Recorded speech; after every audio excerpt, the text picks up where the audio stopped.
I'm grateful. Thanks, Where Greg. the heck else would we get any help?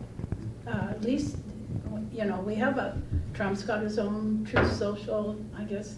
So I'm grateful that he did that. I think it surprised the hell out of the leftists. Something that Yes. needs to be added to this is the fact that when Obama was in office, there was, I can't remember the number, but it was against, it did not allow the media to put out propaganda.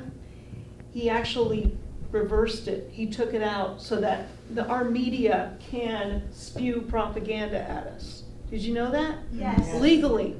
Yes. They can, and so what do they do then? Then they censor us when we tell the truth. Yeah, That's it's what pretty scary, happened, you it know. happened to our country. And that's why they took over, the fingers are just on everything, trying to keep us down and shut us up. And it's just Keep us amazing. fearful. They really want us to be afraid. Yeah, and you can't be afraid, you've gotta be like, I'll die on this hill. Yeah. There's few hills that I will die on, I will die on this hill. But to focus on that question of Elon Musk and Twitter, is there anyone who disagrees with it? Does anyone believe that he shouldn't have bought or that he shouldn't have had the right to do that? Just out of curiosity to hear the other side, is there anyone who disagrees with it? I mean, he had the means and Yes. the resources, Yes. and, that was his right. Yeah. Now, as far as he has allowed that platform to be used as a free speech platform, when Twitter first started, it was a free speech platform. Yes. So time will tell, and we'll see, how X holds up. Yeah. But I'm kind of smiling because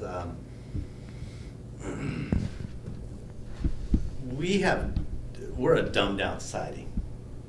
We rely on, what source, and we don't put in the effort to actually do the research. And when we hear from one source is to seek out the other side, the other source, and come to our own conclusion. We're too quick as a society to come to a conclusion that has been pre-picked out for us to come to. All right.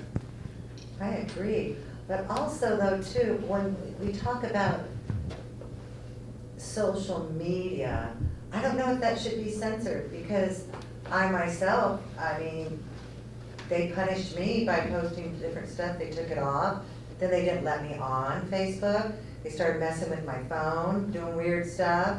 It got really creepy. And so I would think that if it's a social media, shouldn't it be non-censored? Social? I don't know. Title? Social? Yeah. But then it is true, there is an owner of it, but it's been totally biased, and I think that's why so many people now aren't even on Facebook. Everybody's kind of getting away from it because they felt that it was just not, something that they wanted to do anymore, because they felt it was an evil entity of just putting certain things that they wanted said. So I don't know, where's the line there? I don't know. But same with schools. We talk about censorship on private schools. So schools can be private. You've got different ones, Davis, or different things that are maybe even state schools or private schools. Should they censor who comes and talks at their schools? I don't think so, but they do. And colleges were supposed to be a thing of learning and hearing both sides, but now it's not that way anymore. So I think we kind of almost need to go away from complete censorship and then just see where it goes. That's a good point. College campuses in particular, we've seen examples of censorship, speakers who were controversial.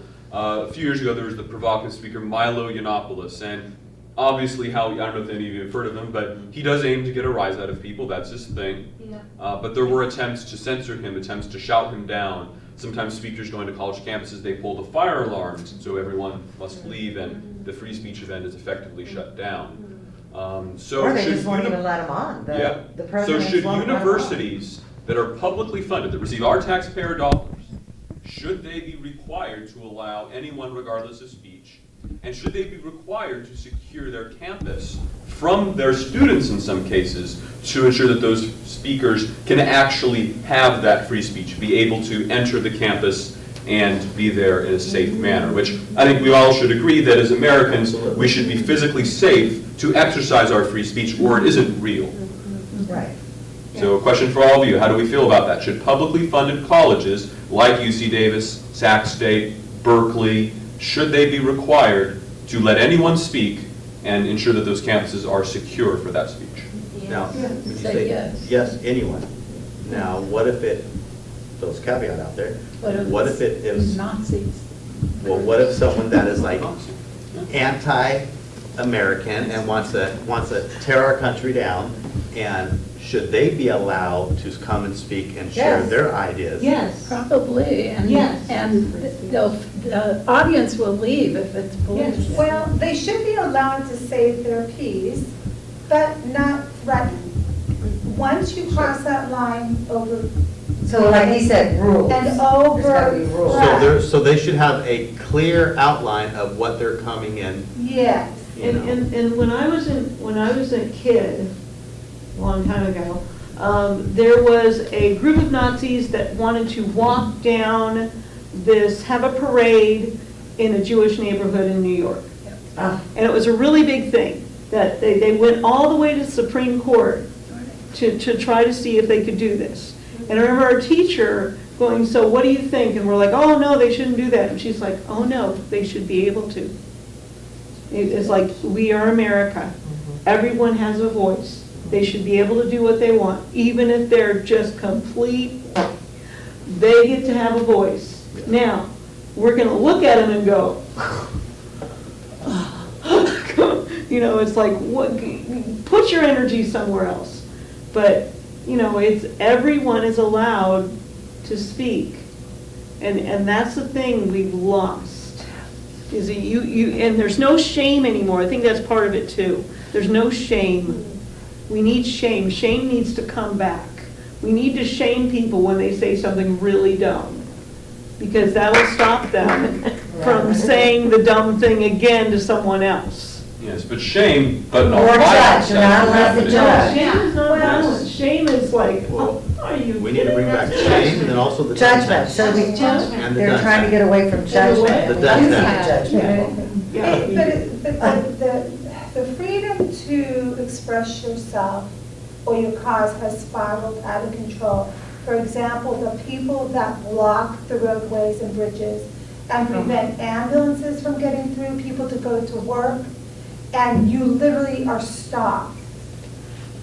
Should they be allowed? I thought it was against the law Yeah, to block traffic. Well- It But they're is. being allowed to do it. So let's, I want to, as the host, I want to be I'm sorry. sure, Sorry. I want to be sure that we explore things that make us uncomfortable a bit, things that, because it seems like most people here tend to lean right. So I want to think about a bit of the left here. So right now there have been large-scale pro-Palestine protests occurring at many colleges. And many on the left are arguing that their free speech has been canceled by some of those administrators. Now, I think we should be clear that illegal acts like blocking the roads or illegally occupying a space are not protected speech. Freedom of speech doesn't get you the right to break laws that apply to everyone else. But in some cases, graduation ceremonies at these colleges were canceled for students. By the way, these were the students that were graduating high school in 2020. So many of these students lost both their high school and college graduations. Should the college have the right to do that? Yes, there may have been some pro-Palestine protests at those ceremonies, but has there been censorship of pro-Palestine advocates? And even if you disagree with them, is free speech being violated? Well, Any and takes? right now, there's actually legislation going through where there's anti-Semitic laws being passed, where it's actually going to be illegal and criminal to speak, you know, anti-Semitic. Can you expand on that? What law are you referring to? I don't know, this is on, I have to follow up on, you know, a few things I've been hearing on a few of the channels I've been on. Is it the anti-BDS laws? There's some states that have made it so BDS, it's called boycott, divestment, and sanction. It's not on the state, this is on the government. And they're banning private entities or ones that work with the government from boycotting Israel, basically. Correct. And even if you support Israel, the question is, do you have a right to boycott Israel as an American? Yeah, Yeah. Yes. Yeah. yeah. Well, in that case, there are laws being passed right now that are banning that. And it's worth noting that that's also a violation of freedom of speech, even if, generally support for Israel is seen as being more right-leaning. But the question is, though, even if people disagree, should they still be allowed to do that? And does freedom of speech only last if it is upheld for everyone? That's right. Yeah, I think, everyone should be allowed to protest, Yes. not stopping people in the street. As long as you're not messing with anybody else, you should be allowed to protest, no matter how, Well, I think the word that protest peacefully. protest, yeah. We remember the peaceful protests a long time. Now, I thought of a very controversial question. So I believe it was Florida, with Governor Ron DeSantis, passed legislation permitting motorists to continue driving if protesters are illegally blocking roadways. That could even be an ambulance or a fire truck that is being blocked from saving someone's life. Well, basically, they made the law that it is legal. You will not be prosecuted for any harm that comes to those who block the road if they're doing so willfully. Obviously not if someone is trying to cross the street, but if someone has planted themselves. But on the other side, people say that's basically the legalization of murder. Even if those people shouldn't be there, you shouldn't be able to drive through. Very controversial issue. I'm curious Not the if you thoughts go on out that. and say, hey, I'm gonna run you over because I said, the governor says I can. So what do we feel about that? Are those laws protecting the rights of motorists and people to go about their day? Or is that a violent law that is tantamount to murder? How do we feel about that? I think that's an unjust law. If they're, Well, people have to realize if they put themselves in a dangerous situation, whether it be a train or a car or whatever, there's consequences. I mean, I don't think people should be running people down because they're in the road, but, there has to be some warnings, I guess, like you said, time to get out of the road or we're gonna, Get out of the way. But what if they don't move? Then run him over. So you feel like they should have that? If somebody has a heart attack on the other end of the block and somebody's blocking the fire truck from getting there and saving a life, they know that they shouldn't be in the road. They just need to do that a few Well- times and then people say, That's right. Wasn't this a thing in Tiananmen Square in China? Yes. Communist China, where they were protesting, from what I understand, it's a little bit, I was a young kid at the time, they were protesting for democracy, for their freedom, for what we have. And what they did was there was a man who stood in front of a tank, and the tank did exactly what you guys are saying. So it's a kind of a tricky thing, because it's like, well, these guys over there were protesting their government to have what we have, the civil liberties and the freedom. And their government did just that. Said, well, we're just going to run you over and squash that civil liberty. So it's a tricky thing, because it's like, well, on the one hand, you want that fire truck to get through. And then on the other hand, people protest and make society uncomfortable to be heard, that change is needed. And so I think that it's not a clear-cut, black and white, answer. It's very murky. Yes, but in China, it was a different situation, and he knew they were gonna run him over. Just like a lot of them had caught themselves on fire and everything to prove a point too. They killed all those kids in Tiananmen Square. Right, Right, so, And they knew they were all gonna die. right, they did. right, so that's And that's why he stood in front of the tank, so it would be on video. Right. Because all the other kids died without anybody seeing it. Right. And that's why he did it. in And China, that's what that's what the people here, they gave their blood for us. And it's like, and you can say, well, yeah, they're protesting. God, these people protest the dumbest things and stop people in the whole traffic. The San Francisco Bridge has been shut down.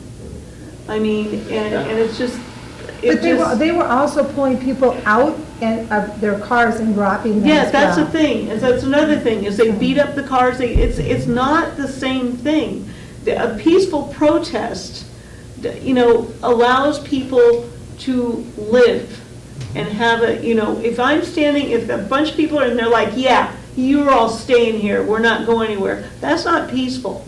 I'm sorry, that's not. And I- So I- that is- Not the that is- side of but- it, in yeah. Israel. I was in Israel. My wife's Israeli, and I was in Israel last August and September. We came back 2 weeks before October 7th.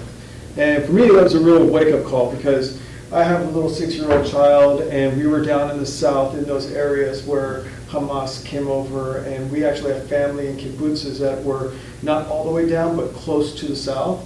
So when we were in Israel, there was a law that they were the government's trying to pass restricting the power of the Supreme Court, which is the government's only check and balance. And the Supreme Court is known to kind of keep the government at bay and like have some check. Now, the government, Netanyahu's government was trying to remove their power. Amazing thing that I witnessed in Tel Aviv, and they're having protests for several months every weekend on the Sabbath. It's amazing. In Tel Aviv, the government, even though they're protesting the government, the authorities block off the roads and they allow the protesters to have the space, and you're talking like hundreds of thousands of people in Tel Aviv, all protesting, blocks and blocks and blocks of people just shoulder to shoulder. And there's this thing I noticed that I was amazed by. I was like, oh, wait a minute.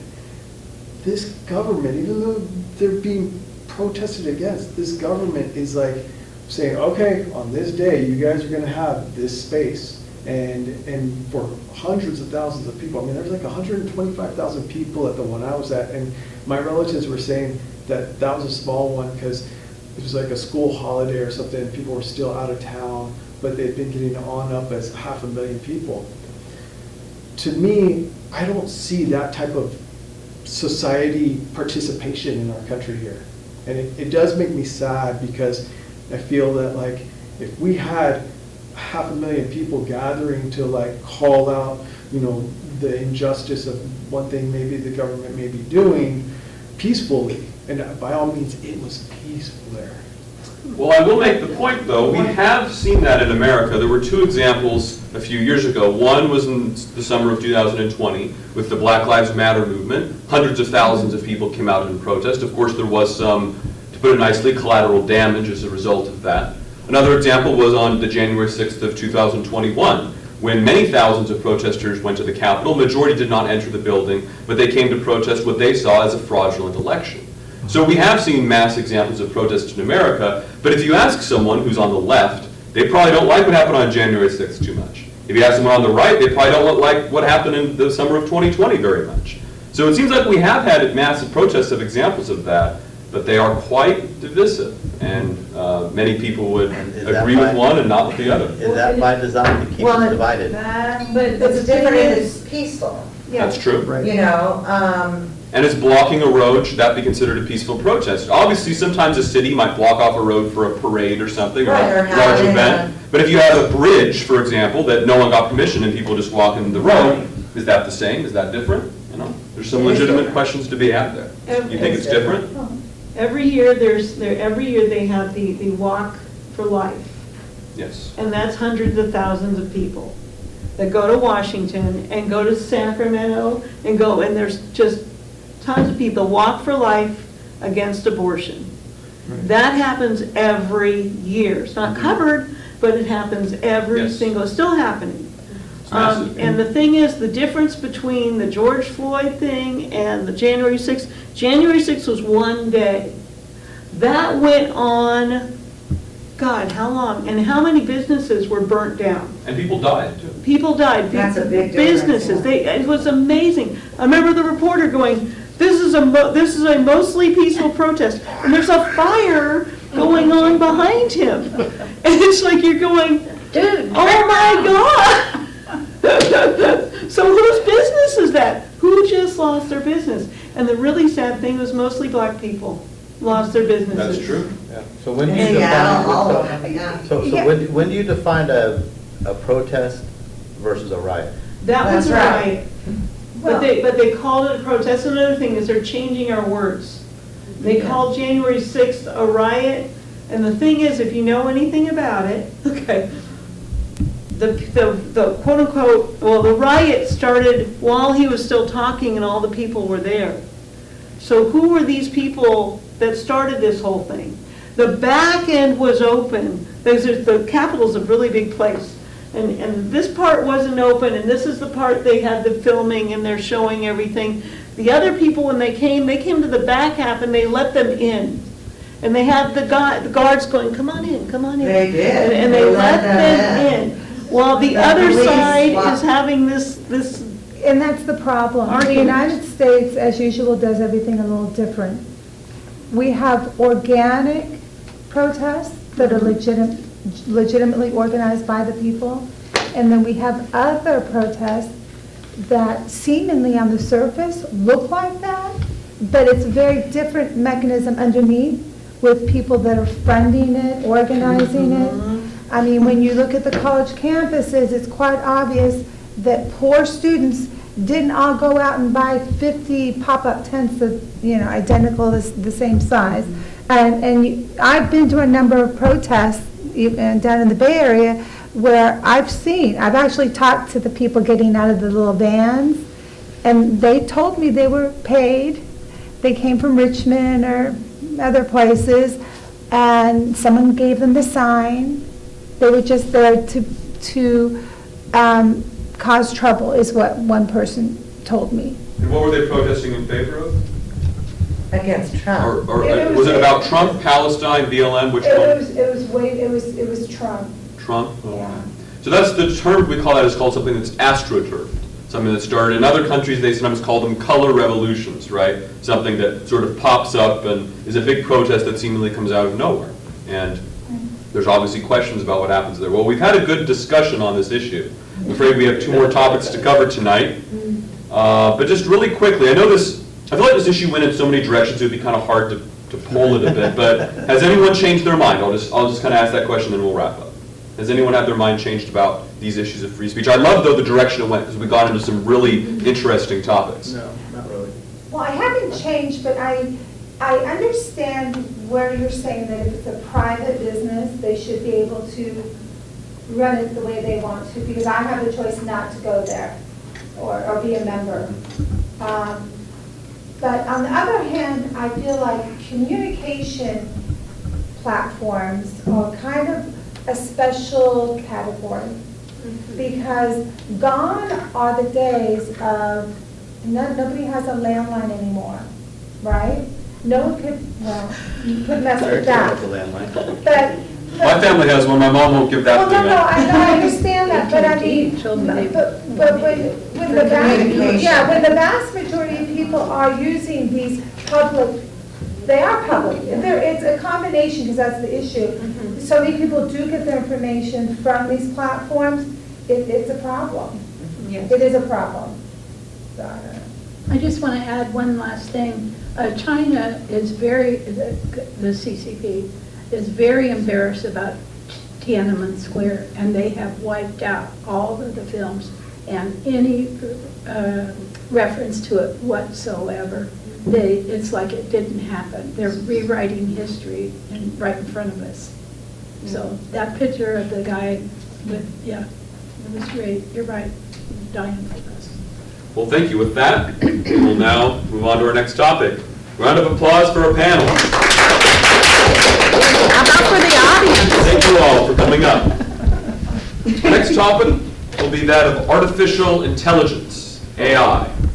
We've probably all seen Terminator. We've all maybe seen the movie I, Robot. There's certainly dystopian movies about AI. But AI is no longer science fiction.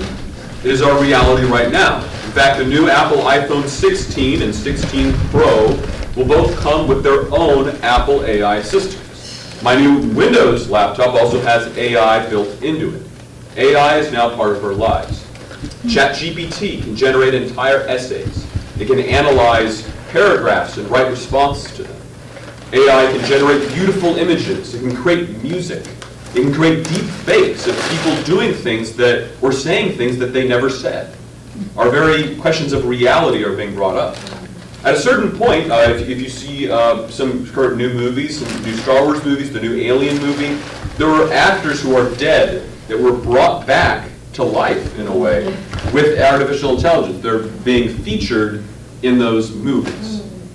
And there's a lot of ethical questions about that being brought up right now. Artificial intelligence, at some point, will probably be able to create entire TV shows or movies, maybe create content that's indistinguishable.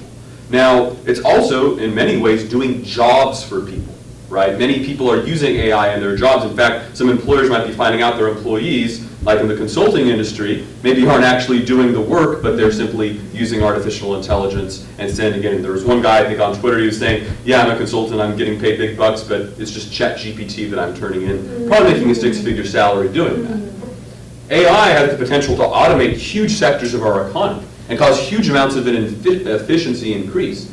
It's an immensely powerful tool, but there's potential negatives to it as well. What happens when computers can create this huge amount of content creation? What happens when they can create art and music? Will that put real artists and musicians out of business?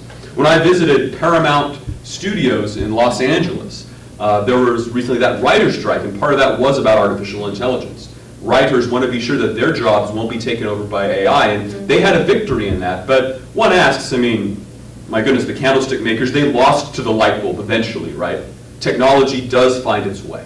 Eventually, whether we like it or not, this technology will impact our economy and jobs. Many jobs that we thought would never be impacted by AI, maybe even lawyers, for example, could those jobs be automated?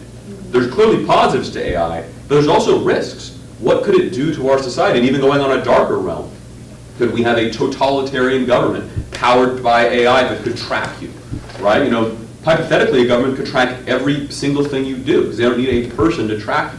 Automated machinery could do that. Could you get bad AI that maybe becomes self-aware? I know that's science fiction, but could that happen? What other unintended consequences could it cause? Already we're addicted to technology. You know, what could this do in the long term? There's so many questions here about artificial intelligence. Should it be regulated by the government? Or should companies be able to just develop, and we'll see how it goes? I think right now it's like the beginning of the space race, right? The first satellite into space. And look how quickly that advanced. A decade later, we were on the moon. So what's going to happen with AI? I now turn it over to you guys. I'm going to give you all a few minutes to talk about this very controversial issue, and then we will select our panel. Thank you. I don't know that. I'm scared. I think they can. With artificial intelligence, I like to come down